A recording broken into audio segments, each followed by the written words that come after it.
Especial Saúde está na sua companhia, no Económico TV. A inovação na área da saúde está na ordem do dia. Todos os dias aparecem novos e mais eficazes tratamentos para patologias de alta prevalência na sociedade, como cancro, hepatite, VIH, doenças autoimunes, diabetes, por aí fora.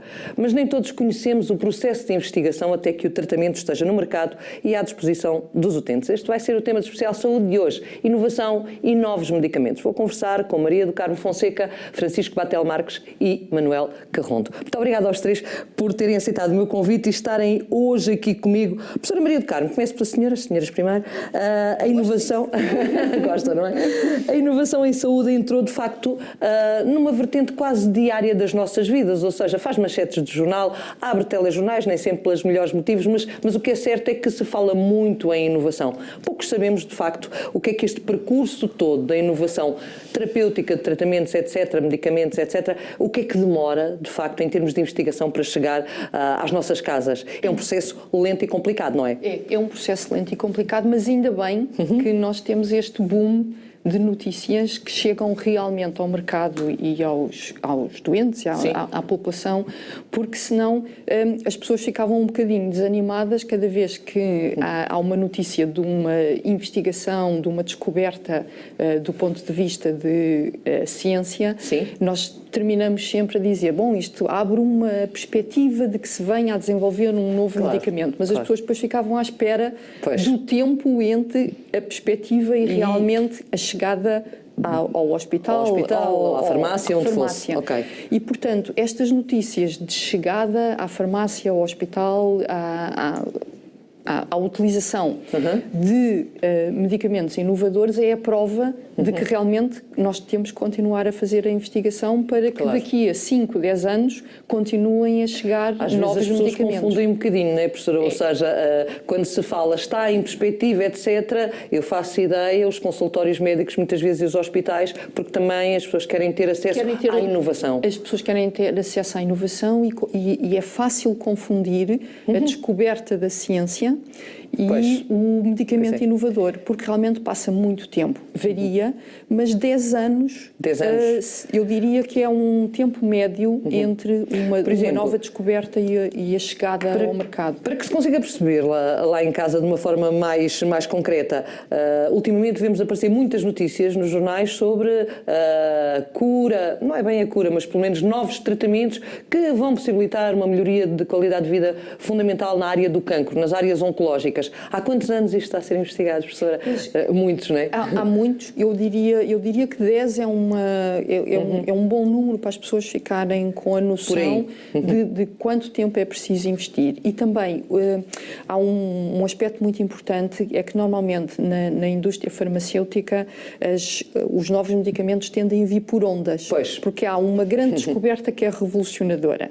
E então há um grande investimento naquela linha. E depois essa linha esgota-se. E depois é preciso mais tempo para vir a próxima linha transformadora. E nós, neste momento, estamos a viver um período muito positivo. Muito positivo, não é? Porque estamos realmente a chegar ao mercado, estamos a ter no mercado o resultado de uma linha revolucionária que aconteceu há cerca de 10 anos, no virar do milénio, que resultou de uma série de descobertas de ciência muito básica. Fantásticas, não é?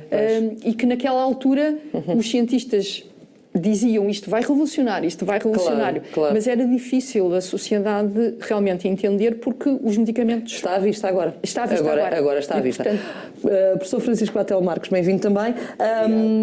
Temos sempre a tendência para pensar que estas grandes descobertas, tudo aquilo que se faz em termos de inovação, descoberta de novas terapêuticas, etc., vêm todas dos Estados Unidos, ou seja, é lá que está o dinheiro, é lá que estão os grandes laboratórios da indústria farmacêutica, vem tudo daí. De facto, a Europa perdeu o percurso e o caminho que em muito tempo, há uns anos atrás faria nesse conceito, e está tudo na mão dos Estados Unidos, ou nem por isso começam a mexer aí outras coisas, mesmo até a nível de Portugal. Como é que é? Não é necessariamente verdade que esteja tudo na mão dos Estados Unidos.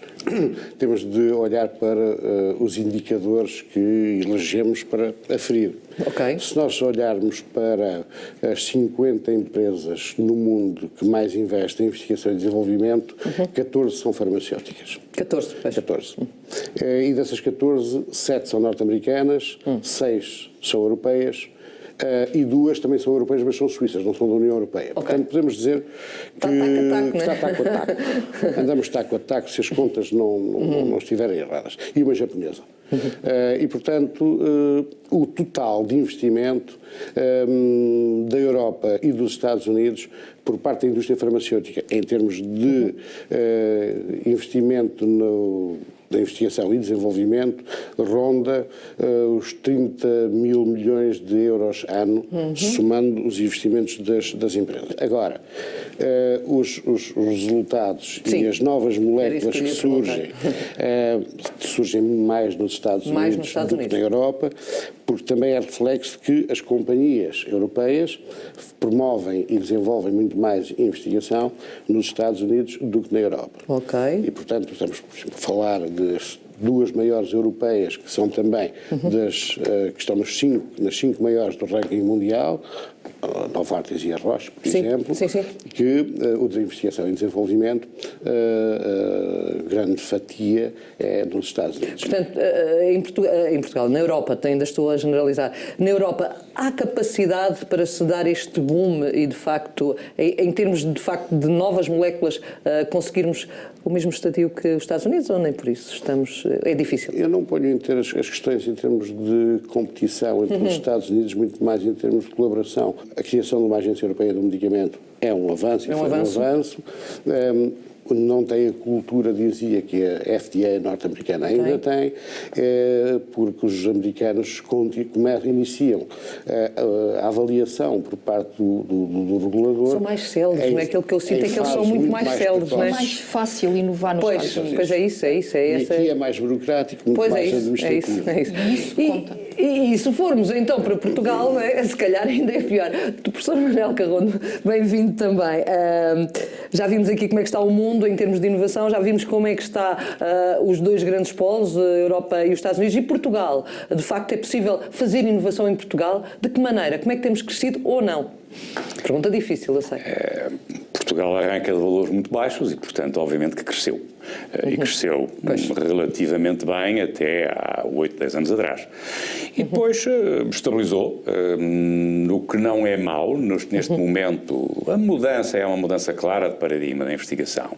O conceito Humboldt, da Universidade Humboldtiana, em que, portanto, a sociedade está disposta a pagar tudo para a investigação, morreu. Todos os países estão a diminuir a fatia pública. É evidente que os níveis portugueses são muito fracos, muito baixos. O investimento é essencialmente público. A dimensão da nossa economia é conhecida, e não só a dimensão, mas a própria especialização, que não é tão tecnologicamente avançada como isso. E, portanto, neste momento, eu diria que, se olharmos nos 40 anos depois da Revolução, que é um marco razoável, a investigação cresceu muito mais depressa e certamente melhor, sendo evidente que não correu tudo bem, do que a especialização da economia. E, portanto, há um desacordo, uma assimetria entre as duas. O que significa é que, precisamente porque o investimento é progressivamente mais privado, e o meu colega Francisco Batel deu uma ideia da ordem de grandeza, uma Novartis pequena, portanto, apenas a Novartis das 7 europeias, né, gasta qualquer coisa como 9 bilhões por ano. E, portanto, o simples facto de se estar num paradigma em que elas voltam a ter que se entender com as universidades e com vários outros centros cada vez mais pulverizados, significa que há aqui uma oportunidade razoável. Alguns de nós estão a aproveitar esta oportunidade. Nós trabalhamos praticamente só, temos sócios em empresas nacionais, com quem nos damos muito bem, mas a dimensão delas não permite que toda a competência que desenvolvemos científica seja usada por elas. E, portanto, trabalhamos enormemente com o exterior. Professor, eu sei que quer responder isto e eu juntava aqui uma coisa. Por que não juntar a fundos públicos a fundos privados, não é? E parcerias internacionais até, não é? Isso é uma solução que já está a ser pensada e implementada, e eu queria só reforçar que eu sinto que há cada vez mais oportunidades para inovar em Portugal. Acha? E com modelos... É mais positiva que o professor Manuel Carrondo. Eu sou um bocadinho... Eu falei da situação atual, não falei do futuro. Sou um bocadinho mais positiva porque... há constrangimentos, mas também há muita gente a pensar em encontrar soluções inovadoras para o financiamento. E há cada vez mais capital privado disponível para a inovação em Portugal. Também concorda, professora Batel Marques? Acho que a falta de recursos financeiros não é o impedimento, aliás, porque não temos só recursos disponíveis nacional em Portugal, sim, mas pela Europa, e há fundos onde se pode... E hoje somos todos globais, não é? Um problema que seguramente será partilhado pelos colegas, que é o funcionamento e a capacidade de celeridade da nossa administração, designadamente nas universidades, de facilitação, de colaboração com as empresas, de circulação de fundos, designadamente financeiros, etc. Sim. Isso eu noto que... Dificuldade, a tal parte burocrática agora, de que falava até antes, não é? No fundo, também se ligação aqui. Da opinião da professora Maria do Carmo Fonseca, que de facto nós estamos numa situação que eu acho que é promissora para a inovação e para o desenvolvimento em Portugal, para a investigação científica. Claro, isso é bom. Isso é bom. Professor Manuel Carrondo, há também esta ideia de que tratar cada vez mais cedo com os medicamentos mais inovadores pode trazer de facto benefícios acrescidos a longo prazo relativamente à qualidade de vida do doente. E eu perguntava isto muito simples, acha que os governos estão disponíveis para isto, ou seja, para de facto apostarem na inovação, ou de facto o fito do timing dos 4 anos do governo não deixa grande espaço para que isto aconteça? Deixa-me ir um bocadinho mais longe e pegar algumas coisas que foram ditas antes. Por exemplo, o Francisco Batel referiu o facto da maior parte da investigação se fazer nos Estados Unidos. Não é por acaso, porque não é o país que está disponível para pagar mais cedo, mais rapidamente a inovação. As europeias não têm alternativa. E podemos pôr isto em termos económicos. O facto de sermos um país pobre significa o quê? Se eu criar uma empresa hoje, tenho pouco dinheiro, dependo enormemente da banca, estou mal financiado. E ando aqui a sobreviver com o pelo do próprio cão. Não é? Se olharmos para o que é um tratamento revolucionário, por vezes, uma discussão que se fez aqui há pouco tempo sobre a hepatite C e os retrovirais, é mais ou menos evidente que, se olharmos para este ponto de vista económico, se em minha opinião, o negócio até nem foi nada mal, do que eu consigo perceber do que acontecer no resto dos países, não é? Se olharmos para a situação, qualquer coisa como 20 mil euros arruma a doença de vez. Portanto, há aqui um investimento e eu não tenho mais problema. Se eu não arrumar de vez, ando o resto da vida a tomar interferon, não sei o que mais. Ao fim deste tempo todo, vivo pior e paguei muito mais. Mas como não tive dinheiro para pagar os 20 mil, não. Portanto, este desajuste do modelo, digamos assim, económico-financeiro, é complicado de gerir em países como o nosso. Eu gostava só de juntar a isto que nós realmente vivemos num mundo global, quer a nível da ciência, quer a nível também da informação. E, portanto, os portugueses vão saber, independentemente da vontade dos governos, os portugueses vão saber que existe inovação e vão exigir essa. O problema é esse. Portanto, eu penso que a situação está respondida por uma exigência da Também população. concorda, professor Batel Marques? De facto, a exigência do cidadão vai ser muito forte e algumas medidas vão ter de se tomar nesse sentido para terem acesso a... Eu acho que isso é uma questão óbvia, não é? Não é preciso nenhuma demonstração, basta o acesso às fontes de informação que hoje existe. Mas também quero dizer só aqui algo que se prende com o início da nossa conversa, se me permite, que são os tempos desde o desenvolvimento do conceito até à prova de conceito. Também há muito esta ideia mirífica de que, tendo um conceito validado, temos automaticamente um medicamento. Isto não é verdade. As pessoas também têm de ter a comunicação social, por vezes, passa esta mensagem que é codificada de uma maneira, enfim, menos adequada por parte do... Isto é importante. Outro aspecto que eu também queria referir é o seguinte. Nós temos um conhecimento de segurança. O medicamento tem sempre duas vertentes. A eficácia e a segurança, que são as duas fundamentais. O conhecimento de segurança que se tem até um medicamento entrar no mercado é um conhecimento limitado. E, portanto, nisto, por exemplo, os Estados Unidos são muito cuidadosos relativamente à monitorização de segurança pós-comercialização, que é uma área onde a Europa se tem vindo a desenvolver bem, mas ainda não atingiu os níveis de eficiência, na minha opinião, que os Estados Unidos são também esse pormenor, de facto, também outra coisa, se me permite, não querendo ser torrencial, era subscrever integralmente, porque acho que deve ser subscrito, que o professor acabou de dizer, que é os recursos financeiros disponíveis e a visão limitada que os governantes, por vezes, têm relativamente à utilização daquilo que tem disponível e à gestão dos custos de oportunidade. Muito obrigada. O nosso tempo esgotou-se nesta primeira parte, mas vamos ter mais tempo para falar do mesmo assunto numa outra vertente no programa de amanhã. Convido-os, portanto, a ficarem comigo para mais um programa. Vamos continuar a falar de inovação, de ciência e, de facto, de terapêuticas que vêm aí para o futuro e de Portugal. Como é que Portugal vai estar no meio disto tudo. Obrigada. O Especial Saúde fica por aqui hoje, como eu disse, mas o tema vai ter continuação no próximo programa para falarmos da acessibilidade à inovação. Temos, como vimos, medicamentos mais eficazes, com menos efeitos secundários, mais seguros, mas mais caros. E agora? Conto consigo.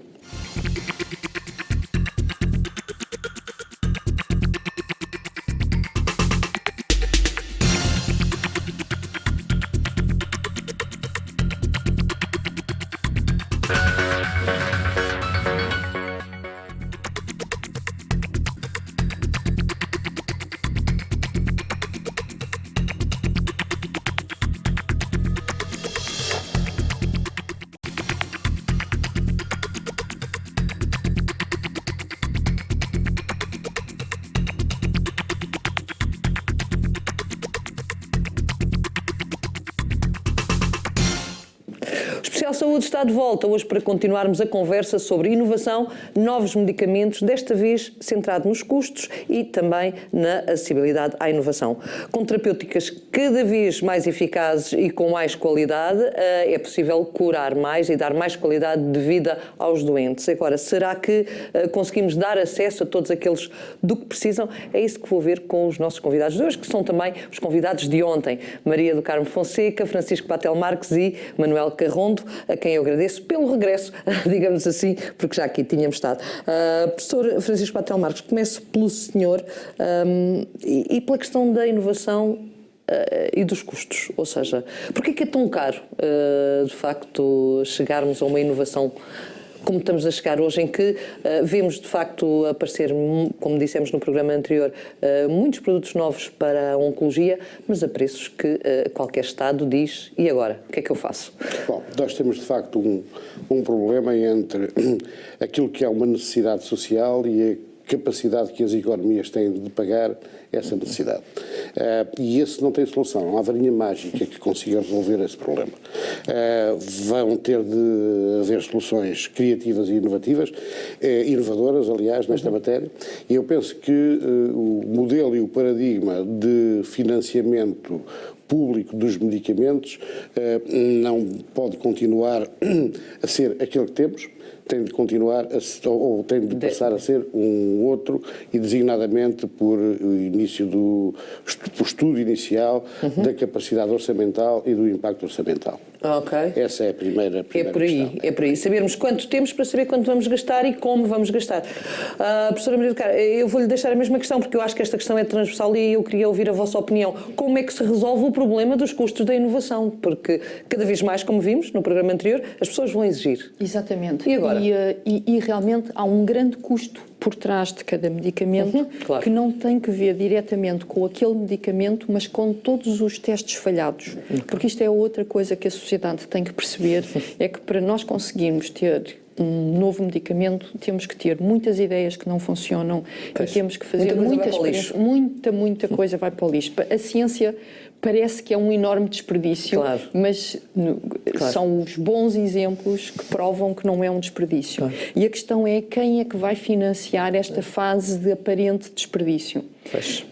Neste momento, o modelo que existe é que cada vez que aparece um medicamento realmente eficaz, o preço desse medicamento compensa todo o investimento anterior. Claro. Se calhar este modelo não pode continuar porque não é sustentável. É chamar as coisas pelos nomes e investir na fase de desenvolvimento sem ligar os custos do desenvolvimento ao produto final. É possível isto, professor Manuel Carrondo? Isto é uma inovação, não é? Portanto, seria uma inovação dentro da inovação de que estamos a falar. Se voltarmos outra vez, eu estou obviamente olhando mais para o aspecto económico, até porque vivo num mercado diferente do mercado de subsídio público que a Carmo funciona. Nós quase funcionamos só com empresas. Se voltarmos começarmos a olhar para a dicotomia entre os países a que poderíamos chamar capitalistas e os restantes, nos países capitalistas admite-se que 40 milhões de pobres não tenham acesso. No caso dos Estados Unidos, se não tivesse passado agora um Obamacare ou coisa assim do estilo, não estaríamos, pelo menos a caminho de uma certa medida. Isso não chateia nada, é assim. De alguma forma é assim, né? eu não tenho direitos nenhum especiais, o Estado não me deve coisa nenhuma, se eu não cheguei lá, não tive sucesso, estou arrumado. O que isto significa é que nos países mais, que eu poderia chamar, em que o Estado Social tem mais peso, eu não estou só a pensar na Europa, estou a pensar, por exemplo, na América Latina, né? O Brasil paga, pura e simplesmente, do seu bolso, N tipos de terapia a toda a gente. Ora, o Francisco Batel tornou claro uma coisa óbvia, que o dinheiro não nasce em árvores, ao fazer isto numa dada zona, não faz na seguinte. E, portanto, a dificuldade maior é que, vá lá, naqueles que são intermédios entre capitalistas e sociais, pegamos, por exemplo, na Inglaterra, há 40 ou 50 anos, que a Inglaterra tem situações bastante definidas de que o acesso a esta terapia é só para este tipo de, ou até este tipo de idade. Na minha idade já ninguém me pagaria um fígado novo. Não faz sentido, há um tipo de 40 tem vantagens, no meu já não tem. Esta discussão, a saúde não, é que esta discussão é obrigatória. Eu sei que é obrigatória, mas muito difícil de fazer quando o hábito é que o Estado paga, mas o Estado paga com os impostos que nós temos, mais do que os impostos com a riqueza que criamos. Aceita essa visão de que a partir de determinada idade não se tem acesso? Depende das terapias. E eu, quando digo aceito, eu estou a ser brutalmente objetivo, se quiser, aceito por uma razão muito simples, porque se não for assim, o que temos aqui é uma situação em que, nos últimos anos, o que se passou em Portugal, pegando no caso português, o que se passou é que, sendo mais fácil atacar os custos de saúde pela via do medicamento, o medicamento levou 750, 800 milhões de cortes, digamos assim. Gerir melhor a saúde é muito mais difícil, porque são as práticas do dia-a-dia que lá estão, não é? O que isso significa é que os países que potencialmente podiam fazer mais suporte aqui vão para outros sítios. Eu não tenho dúvidas nenhumas que neste momento, e aliás está dito, o patrão, o Raúl Jiménez, que é o patrão da Novartis, e que é neste momento o patrão das multinacionais, está a tornar claro, parte da conversa que eu fiz há pouco, de se o país é mais rico, pode esticar o paga hoje e eu fico curado, versus, está a tornar claro que as empresas multinacionais, as grandes pelo menos, e as pequenas se calhar também, vão ter que arranjar alguma forma de se entenderem com o público, para gerirem esta nova dificuldade, porque mesmo nos Estados Unidos o instrumento é para a partilha de risco, não há capacidade para tudo. E eu acho que é importante percebermos, se eu sou engenheiro, estou à vontade, não estou a defender lobby algum, não é? É preciso percebermos que quando estamos a diminuir o dinheiro na investigação, estamos a diminuir porquê? Porque a sociedade está a ficar mais velha, portanto precisa de mais pensionistas, e provavelmente não temos alternativa senão subir a percentagem do que gastamos na saúde. A vida a partir de determinada idade não tem valor? O que é que acha? Acha que temos de ter esta visão fria? Eu sei que o professor está a ser realista e que esta discussão se coloca e se está a colocar em muitos encontros científicos. A partir de determinada idade, se calhar, vamos fechar a porta e já não há medicamentos neste ou naquele setor, naquela... Qual é a sua opinião, enquanto cientista? A minha opinião, como cientista e como ser humano e como cidadã, é que não podemos fazer essas diferenças e eu acrescentaria não só as pessoas a partir de uma certa idade, mas também as pessoas que nascem com deficiências. Eu acho que os árabes têm uma razão inteira em relação aos velhos. Cada vez que morre um velho ou velha, desaparece uma biblioteca de Alexandria. Portanto, eu não estou a advogar que não devemos tratar os velhos. O que o senhor disse? O que eu estou a dizer é que eu usei velhos porque é mais fácil, estou-me a colocar nessa posição, é mais fácil atacar essa posição que é a minha. Não é? O que eu quero dizer é que nós não temos alternativa se não fazermos escolhas. A vantagem que há neste momento é que a medicina de precisão também nos vai facilitar as escolhas. Isto é, este medicamento que é caríssimo não serve para aquele senhor, porque sabe exatamente. Esta transição é extremamente, eu diria que é fabulosa, tenho pena de estar com a idade que estou nesta fase, os próximos 15 a 20 anos vão ser fabulosos do ponto de vista da maneira como está a mudar o que se faz em saúde e como se usa a saúde. Os médicos daqui a 20 anos não precisaram de curar os ossos todos, o esternocleidomastoideu do filme, todos conhecemos, não é? Já ninguém saberá o que é o esternocleidomastoideu, não é? E este processo facilitará parte destas questões. Claro que sim. E o resto, não tenho dúvidas nenhumas. A economia arranja maneiras, desde que queira, de estabilizar o que é um investimento contra o que é portanto, um custo de operação e o que é um custo de investimento. Isto há de se encontrar.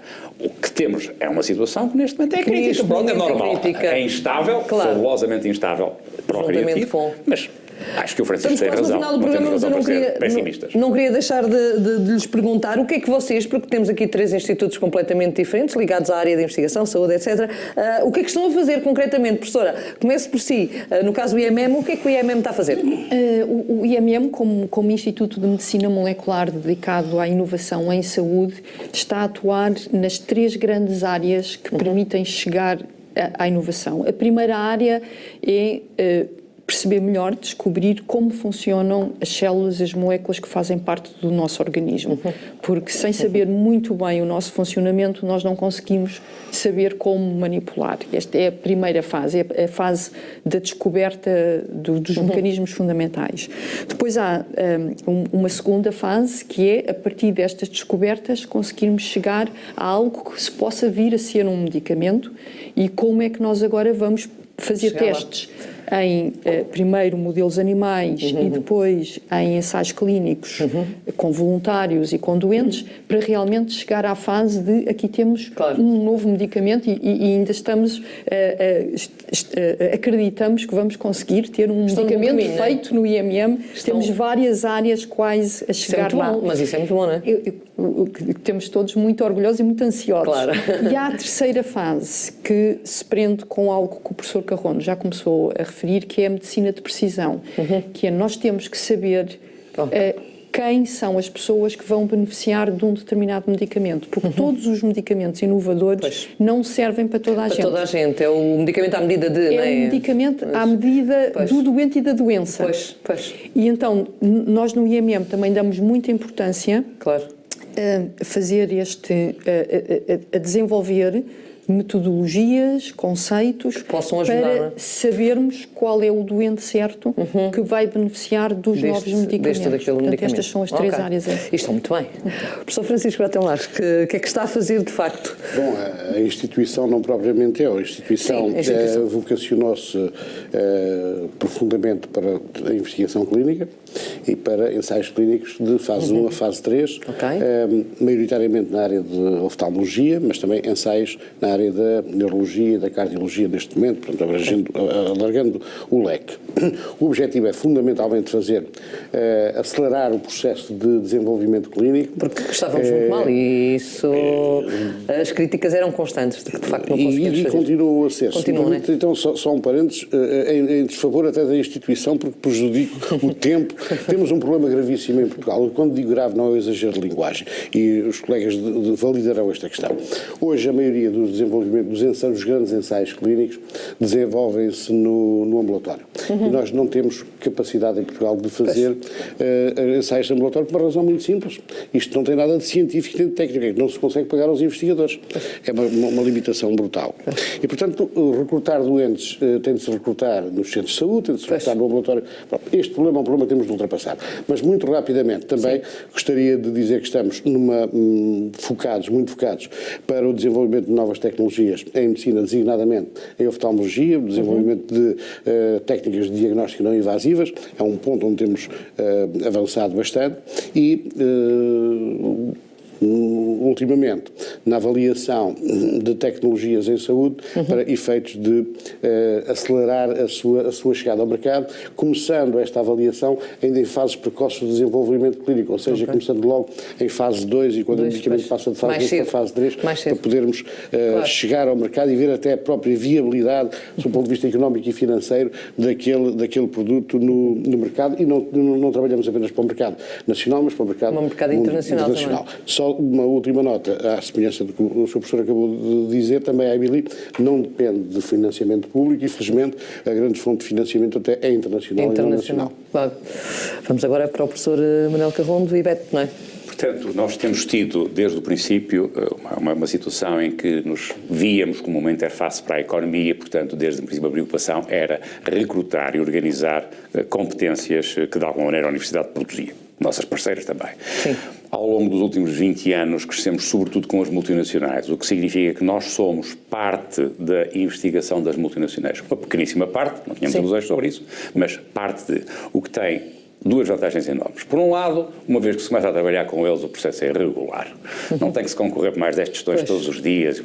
Aquilo é regular. Tempo, é? São brutos que se fartam na análise normal, mas uma vez que se decide, o assunto corre e tem projetos de 3, 5 anos na calma. A outra grande vantagem é que, quando se está pendurado em redes desta capacidade, o acesso a toda a outra informação, lateral, acima, abaixo, o que quisermos, manifestamente feito sob confidencialidade, é normal, cria-nos ou alarga-nos a capacidade de nós próprios percebermos melhor como é que este processo funciona. E, portanto, estas competências que internalizamos não só criam emprego substantivo, mas permitem-nos, com os nossos sócios farmacêuticos portugueses, lançar algumas spin-offs e startups em que eles são nossos parceiros, portanto são eles quem gera, porque a gente não sabe gerir realmente negócio. Esse será o grande problema.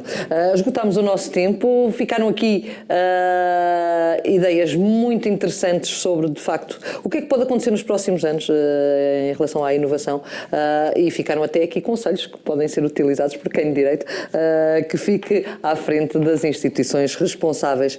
Também ficámos a saber que estão cheios de força para fazerem coisas novas e isso é muito importante. Muito obrigada aos três por terem estado aqui comigo. O Especial Saúde fecha assim o ciclo de debates sobre a inovação e novos medicamentos. Obrigada por nos ter acompanhado, mas já sabe que eu volto para a semana com mais um tema de saúde. Até lá.